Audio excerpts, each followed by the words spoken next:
What's going on, everybody? Aidan from Birds vs. Boys here, and wow, you take one vacation to see a few Phillies spring training games and all hell breaks loose, huh? Let's talk about everything Eagles free agency related, get back into it, and all the fallout from the first 48 hours of NFL free agency tampering period. As of the time of this recording, they can't officially sign, but we all know the deal there. A lot has happened with the Eagles, and yet they're the only team thus far to not sign a player and somehow still heavily involved in all the action going on. So let's get into it. First and foremost, like I said, a lot has happened in the past week. I went watched a few Phillies games on down there in Clearwater. It was beautiful. It was perfect. You come back and some guys aren't on the defense anymore. One of those, the big ones, CJ Gardner Johnson. I think with all the other moves, we kind of expected it. It was bittersweet because we know those guys would get paid for their efforts, but at the same time, the Eagles will be losing them. The Josh Sweats, the Milton Williams, we'll get into those. Isaiah Rodgers, we kind of expected as well. Even Darius Slay, despite being under contract. But CJ Gardner Johnson is the one when we woke up and when free agency started, we didn't expect to be losing him. It was definitely surprising. I think in terms of an on-field product, you're losing a very productive safety. You're losing a guy who brings attitude to your defense that a lot of people have brought up. That I think the biggest thing and the biggest scare is we kind of saw how it went in 2022 with him on the team. 2023, they looked like spineless cowards without him.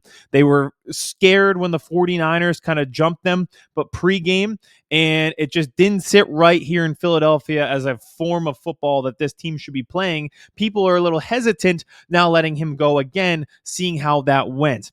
And also the turnover-worthy plays. He has an incredible amount of interceptions. He has a nose for the ball, and he makes big hits. So all of that combined, you're losing a very productive safety. Towards the back half of that season, Reed Blankenship and CJ Gardner Johnson were one of the best safety tandems in the league. And you look at it, I touched on this. I think the Eagles will probably go down in that roster this past year as one of the most dominant NFL teams of all time.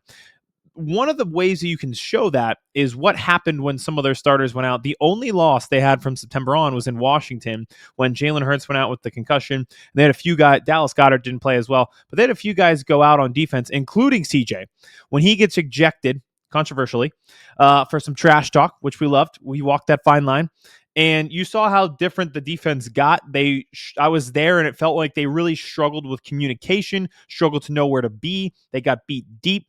And for all the times that we've talked about maybe CJ Gardner Johnson freestyling himself on defense, it was very apparent without him on the field that they kind of lacked that cohesive unit kind of thing that we had seen. And when he comes back on the field, they go right back to it. The following week, he gets a pick six against the Cowboys, and they were off and running again. And it became a really talented and dominant tandem unit in that secondary, complete opposite of last year. So I'm very disappointed that he's gone. Now, to get into why, I do understand the why of it, and it's something that we've touched on this show. Every show we've done since the Super Bowl, there are still extensions to be done. And this move doesn't feel like, to me, anything that has to deal with 2025. I think they save $900,000 against the cap. But next year, this now clears them. And I'll get into Kenyon Green. So the full trade, if you haven't seen it yet, CJ Gardner Johnson goes to the Houston Texans. The Eagles receive Kenyon Green, who is a offensive guard for the Texans. The Eagles get a 5th-round pick. The Texans get a 6th-round pick. So a bit of a pick swap, but we upgrade in the pick swap situation. Now, we'll get into Kenyon Green, but this feels to me like they needed to free up cap space above and beyond just this year because it doesn't really impact them in 2025. 2026, it pretty much clears them from the $11 million that they would owe CJ. And what I keep harping on is the amount of money that you have set aside today is not the amount of money that you got set aside tomorrow. And you still got extensions to get done for Jalen Carter, who, looking at these numbers, my God, if Milton Williams is worth $26 million, what is Jalen Carter going to be worth when it's extension time for him? Cam Jurgens is a big one who I think actually gets done this offseason. So all of those guys still have to get done. Nolan Smith is another one. And you're looking at that for 2026, 2027, and thinking to yourself, man, the math just ain't math, and it's unfortunate because I think that's what led to CJ getting traded this time. I think for CJ, it might help. I feel bad because listening to his parade speech and about how he cried when he left, and to be able to come back and win a ring, like that really resonated with me. The fact that, somebody who's been here, not been here, and been here again, and it seems to play his best ball when he is here and was sad when he left. Like, I feel like that speaks to playing for the Philadelphia Eagles and what it could mean to be an Eagle. But I do think this could be beneficial to his career. I think it sets him up for an extension with the Texans, something that the Eagles weren't going to be able to offer him. He did speak about it. He went live today, and he said there was no bad blood. It was a productive call with him and Howie Roseman. The Eagles kind of explained the situation to him, and it's more like a business situation where I think this financially probably benefits CJ in a way that it couldn't hear. And all he asked was, hey, trade me somewhere where I can play winning football. They get him to the Texans, who made the playoffs a year ago. I think he'll be great in that Texans defense. That's a home run trade for them. The Eagles, it's not a home run, but sometimes you got to sacrifice bunt to get the runner over. And I feel like if we're using baseball analogies, that's exactly what this trade was. And the other thing, they get the 5th round pick. That they got another one for Kenny Pickett yesterday in the Kenny Pickett trade. So they have 3 5th round picks. Those are trade chips, right? Like, think about all the times the Eagles had to move up to get guys even in the middle rounds. So Kaylee Ringo, who might be your starting corner next year after Darius Slay moves on to the Pittsburgh Steelers, allegedly. Can't say that yet. And then Isaiah Rodgers to the Minnesota Vikings. I'll touch on those guys, but Kaylee Ringo could be becoming your starting corner. And they had to move up to the beginning of the 4th round to get him. So with that 5th round pick for Kenny Pickett, who now another guy who he gets traded to the Cleveland Browns, is probably beneficial for his career because he will now get to compete for a starting job. But it returned a 5th round pick for the Eagles, and they're starting to stockpile these picks. And with these guys leaving for next year, they're stockpiling them for next year. And what that means is, if you feel like there's a guy and it's a home run, it's one of those red star guys. They use that term red star with the Eagles.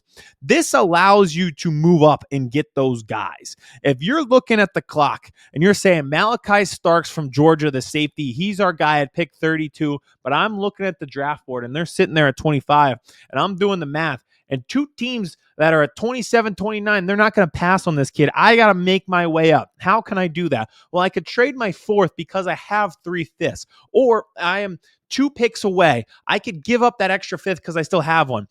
If I really got to make a leap because one of the tight ends that I love is falling, I can trade one of those compensatory picks that I have now picked up for next year. So I like how the Eagles have aligned themselves with those picks. Again, getting one for Kenny Pickett, getting one for CJ Gardner Johnson, and now having 3 this year. And then obviously with free agents signing elsewhere, you get the compensatory picks for next year. So stockpiling draft picks so you can replenish yourself and reload is a very, very key thing.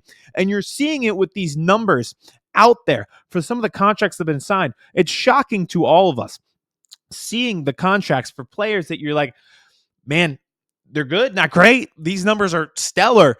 And it feels like you have to be able to build yourself through the draft. So you're avoiding putting yourself in situations where you have to give those massive paydays to fix problems within your team. The Eagles can do that by building the draft. The more chances you have, the draft itself, I think you can use this in really any sport, but sometimes it's spinning a wheel and hopefully it lands on red and roulette. And for the Eagles, I think they realize that and just give your best shot. Like, give yourself the ability to spin the wheel the most. And that's what they're doing while stockpiling this pick. So I was okay with that. As terms of Kenyon Green, who was the guard that the Eagles picked up from this deal, I don't have much. There's nothing there that really resonates with me. It feels like he had low PFF grades. He got benched earlier this year. From everything I've read, again, he's on a rookie deal, so you're not paying much. There's a potential there that maybe he gets with Jeff Stoutland and he turns into something just like Mekhi Becton did a year ago. And now you have this budding star who's only still on a rookie contract. He's 24 years old. Then you can pay him and go on, and you're kind of almost in the Mekhi Becton situation again. To me, from everything that we've read on him, or at least the graded out of how he's been, I don't see a way that he would even start over Tyler Steen. I'm sure if Mekhi Becton's not back, that's going to be the competition. And from what we've seen from Steen, I can't guarantee that Kenyon Green is even better than him.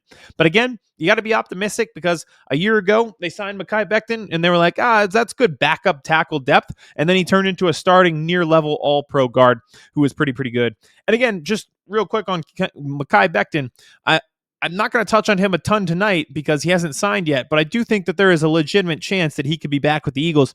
And all the agent speak and reporter speak all sounded very similar when that CJ Gardner trade happened, where they're like, this was strictly financial.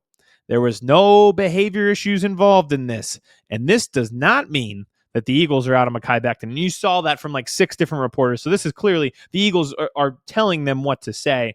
And I genuinely do not believe that they're out on Becton. But still, Kenyon Green gives you some interior offensive line depth. And something that the Eagles really, really care about is having a lot of guys. Trevor Keegan, who they drafted a year ago, I thought would turn into something. He was really, a non-active on Sundays where he was like one of those healthy scratches. I'm interested to see what he turns into, but clearly hasn't impressed enough to even dress up on Sundays. So we'll see what happens with him. But hey, keep your options open. Be deep at positions like that. You never know what's going to happen. Cam Jurgens had the back injury. Landon Dickerson had the knee injury. Guys get hurt at those positions. Stockpile some depth. I don't have any problem with that at all.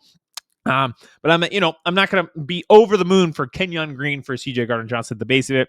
This does open up the safety position. Sidney Brown feels like the obvious choice for this. I love Sidney Brown. I just love his effort. I love his attitude. I love the way he plays football. I love the way he attacks the game of football. They need to see more from him. And maybe this is that opportunity, right? I have no problem playing young guys. And I've rooted for too many Philly teams across the board who have anchored themselves to veteran contracts with aging guys who then you can't get off of that deal as they start to decline. I have no problem if you think Jeremiah Trotter Jr. could step in for a Nakobe Dean. I have no problem if you want to see if Sidney Brown can be your starting safety. We have not seen that yet, but also he tore his ACL in his rookie season. He comes back. He's an incredible special teamer. But hey, this is the opportunity for him to show that he is more than just a special teamer. He was a dog there, him and Kaylee Ringo. But hey, are you going to take that next step? They're giving you the opportunity for a promotion within that defense from special teams to starting corner for Ringo and starting safety for Sidney Brown. He'll be the top guy. I don't think they're done at corner or safety, and they really can't be because just numbers-wise alone, even if those guys are your starters, I don't know how much they trust the depth behind it. Lewis Seen, who they picked up mid-season last year from the Vikings, he had a brutal injury, which kind of caused him to be released from the Vikings. I'm sure they're going to take a flyer on him, give him a chance as well. But it's a total unknown. Like, this is a real mystery box situation at some key positions like safety. So, I'm all for trying with the young guys. I really am. And I'd rather go out that way than, strap myself to these albatross contracts that you can't get off of, and you're trying to get rid of it, and it costs you draft picks and everything like that. So I'm actually totally okay with that. And leading into that, Josh Sweat is signing with the Arizona Cardinals. Good for him. And Milton Williams gets $26 million a year guaranteed with the New England Patriots. For a second there, it looked like he was going to go to the Panthers. He ends up on the Patriots because he gets an even more massive payday. And those are two guys, like, that is perfect. Because you gave them their first contract. They were great. They worked on a mini extension for Josh Sweat, restructured it a year ago, and look what happened, a massive payday for him. They played their best ball in the biggest moment in the Super Bowl. They had 2.5 sacks. Josh Sweat, you could have made a case that he should have been Super Bowl MVP. He was that good. They were that dominant up front. That needs to be said time and time again. And for the Eagles, I think that's the way, is those guys. Milton Williams was a 3rd-round pick. Josh Sweat was a 4th-round pick. And kudos to him because coming out, he was a 4th-round pick because they had questions about his knee injury. They didn't think his knee could hold. They didn't think he could be a 3-down reliable starter because of that knee. He turned into exactly that and now cashes out because of it. But if you're the Eagles, allow another team to throw money at their problems with guys like that. Your job is to find the next Josh Sweat. Your job is to find the next Milton Williams. And they have started that process. Jalix Hunt was a guy who they took in the 4th round a year ago. He grew and grew as the season went. He was able to play a little bit more with Brandon Graham's injury down the stretch there. And he, again, I thought he improved week after week, culminating in a really, really good Super Bowl where he gets a sack on Patrick Mahomes. So you figure that he would be your starter next year along with Nolan Smith, but that's what you got to be able to do. Find the next Josh Sweat.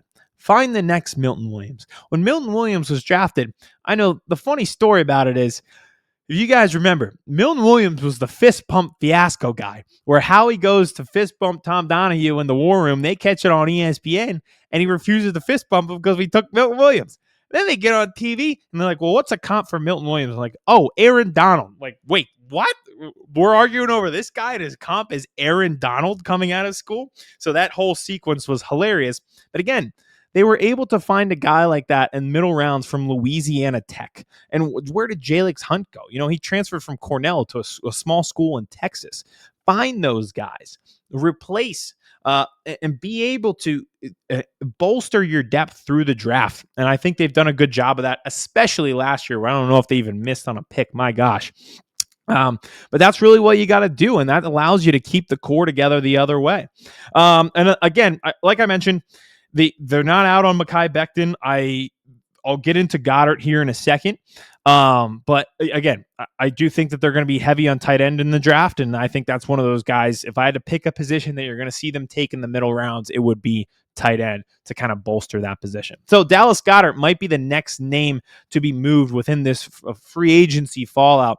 Now, there's been talks about what could they get for him. He has 1 year left on his contract. He's turning 30, so you're kind of at the end of the road there where you're saying, okay, he's not in our plans for the foreseeable future. He's older than Zach Ertz when we traded Zach Ertz. What do we do with him?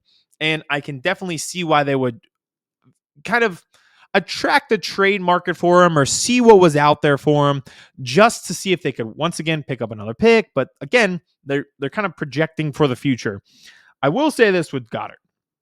I understand the logic, but I don't want to give Dallas Goedert away for nothing. And I get why you would want to move off of his contract, but at the same time, they owe him nothing beyond this year. So why, if you can't get anything valuable in return for him, why not allow him to come back, play with the team? We know when he's on the field, he's very productive, and then you walk away. Next year, you're still in a position where you can give those contract extensions to the guys I mentioned, like Cam Jurgens, Nolan Smith, Jalen Carter, and it won't be impacted because you're allowing Dallas Goedert to walk. And that's why you don't really have to get ahead of that one the same way that you did with CJ Gardner Johnson, where you're like, I can't give you $11 million in 2026. I just can't.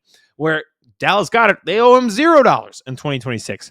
For Goedert, I can see why he would want to explore a trade and see if there's somewhere else that he could probably get an extension for 2 or 3 years beyond this season to kind of take care of himself and allow that financial flexibility.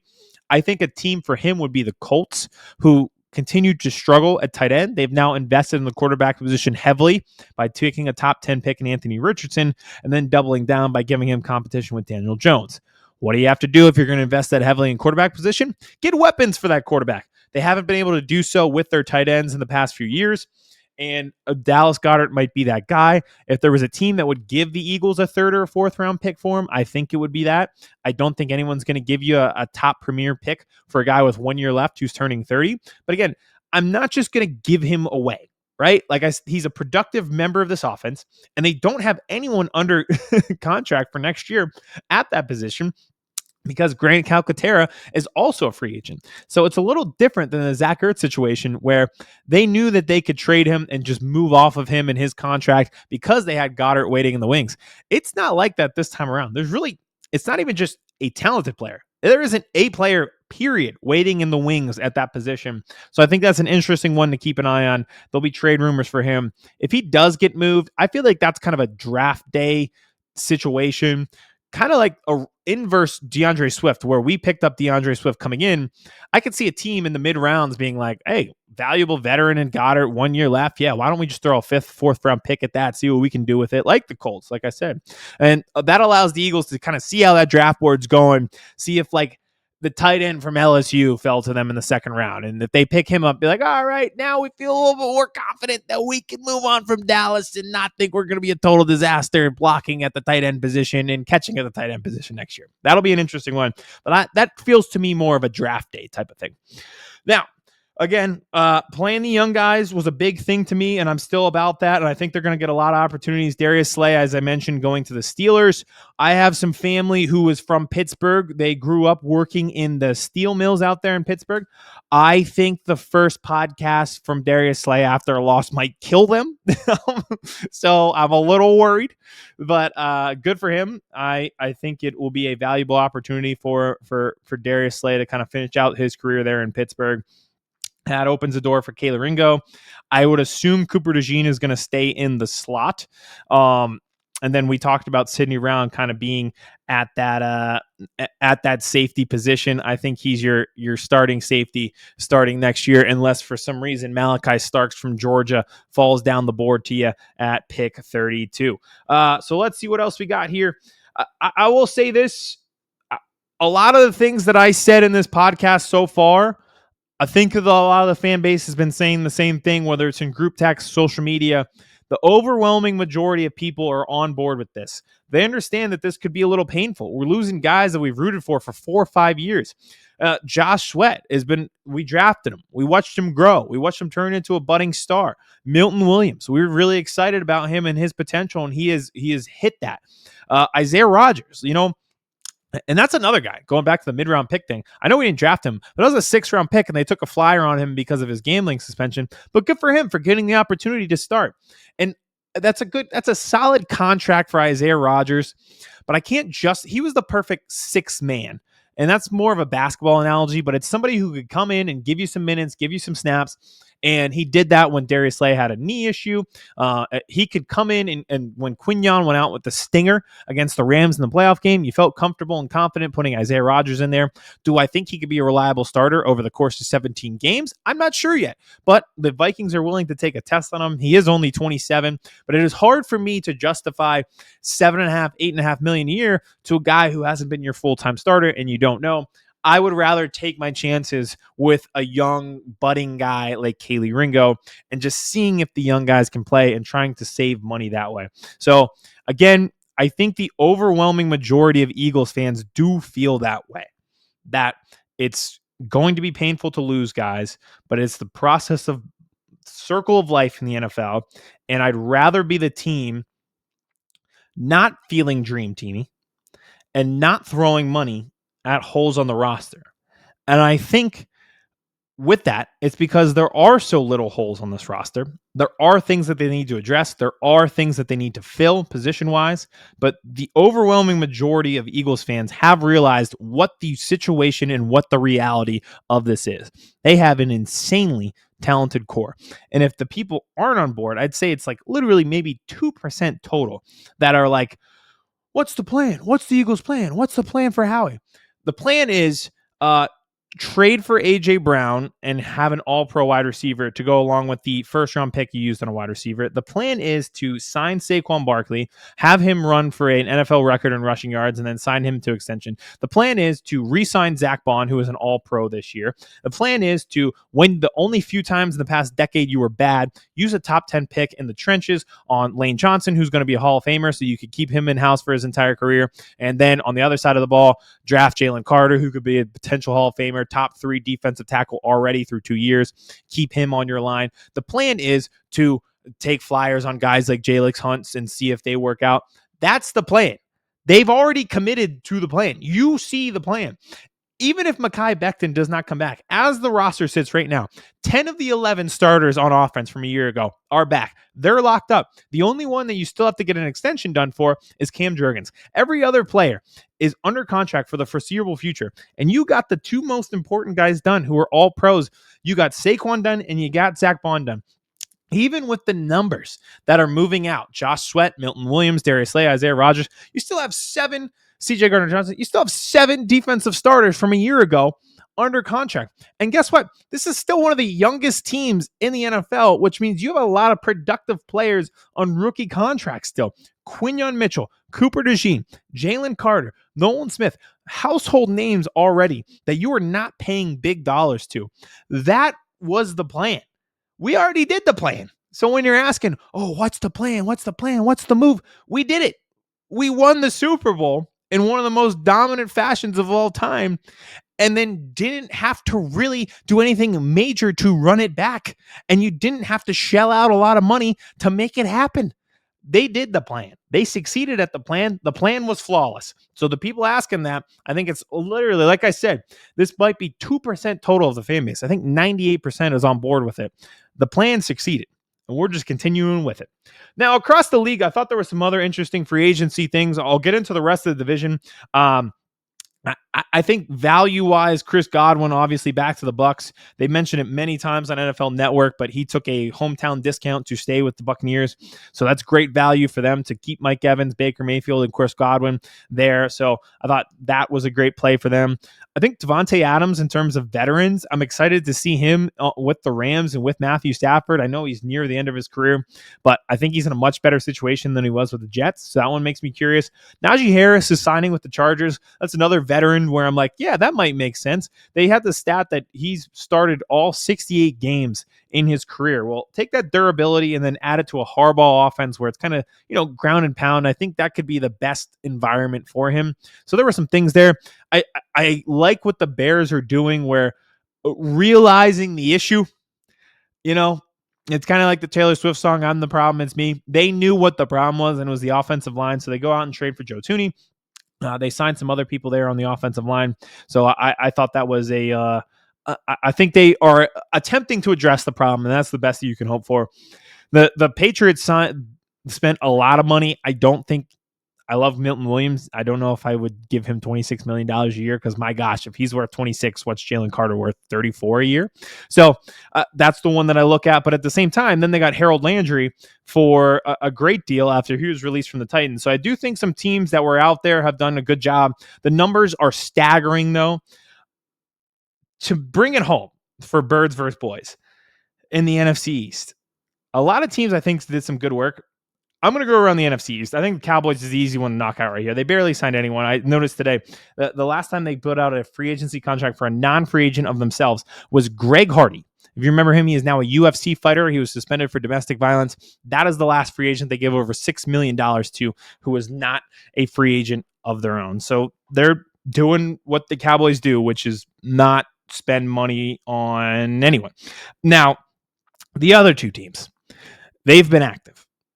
I'm not trying to be a hater for the Commanders, but somebody tweeted this. It was like glass shattering in my brain. The Commanders are being run like the Sixers were being run. And I know the painful irony of that. So when I say this, and if there's Commanders fans who catch this clip, and I'm sure it'll backfire me next year, they're feeling a little dream teamy, and they're feeling to me like exactly how the Sixers went. The Sixers with Embiid in their first year, when they had a young guy, they made the playoffs. He was an instant sensation and an instant all-star. So they said to themselves, wow, we got really close really quickly. There's a few things that we could fix, and if we do, we'll take that next step. So they started throwing money at aging veterans to kind of fix that, or star hunting, quote unquote, as their former coach had said it, and obliterating their draft capital to trade for stars. So what are the Commanders doing? They gave up picks for Marshawn Lattimore. They gave up picks for Deebo Samuel. They are now pretty thin on draft picks. They've also committed a lot of money to aging players. Deebo Samuel, they brought Zach Ertz back. They dropped Jonathan Allen. They lost Jeremy Chin on that defense. But, what is it that they're really doing? It feels like there's a lot of aging veterans that they're bringing in and spending money that way. I don't love it. And I'm just saying it feels a lot like the Sixers giving money to Tobias Harris and trading all their draft capital for Jimmy Butler just to watch him walk out the door in 1 year. And then you're saying to yourself, all right, well, we tried to surround this young star and it really backfired on us. There's nothing that they've done on defensively in the free agency period that I'm saying to myself, oh, that will stop them from giving up 55 in the NFC Championship if we play again. In fact, I don't actually think the defense got any better for them. So I'm a little worried about the situation there in Washington. And I'm not saying it as a hater. I'm saying it as somebody who knows how a Josh Harris team is owned and operated. So just take that as an air of caution. To the Giants, someone explain to me the path of logic for the Giants. Because, all right, they give Darius Slayton 3 years, 36 million, but that's the same contract that they wouldn't give to Saquon a year ago. And then 3 years, 35, 45 million for Javon Holland at safety, which again, that's not a bad deal, but you had that same deal for Xavier McKinney last year and you let him walk. So same like almost AAV, the 15 or 16 million a year, same age of the player, but you didn't want to do it for Xavier McKinney. You let Julian Love walk the year before, but then a year later, you just give it to Javon Holland. So what's the plan there? And then you invested in Daniel Jones. You got off of that contract because you realized that was a bad investment into a quarterback. And now you're willing to spend money on 40-year-old Aaron Rodgers. So I don't hate what they're doing when the contracts that they gave up, like Javon Holland, Paulson Debo, I think those are good signings. I'm just struggling to follow the line of logic where those contracts before you didn't want to give out, but now you are. So RB1 for 3 years, 36 million, that's no good. But 1 year later, 3 years for 36 million is good for your wide receiver 3. Xavier McKinney was 25. You didn't want to give up 4 years, 64 for him or whatever. And then a year later, you give a similar average per year to Javon Holland, who's the same age as McKinney. I don't get it. And that's a year after you let Julian Love walk. So you're saying like, oh, we don't want to pay for these premium positions just to go out and do the same thing. So I'm not really understanding that line of logic, although, hey, those are good contracts, but it felt like unnecessary things. So yeah, I think this is the start of what could be like a sit on your hands type of free agency for the Eagles. I'm much more excited about the draft.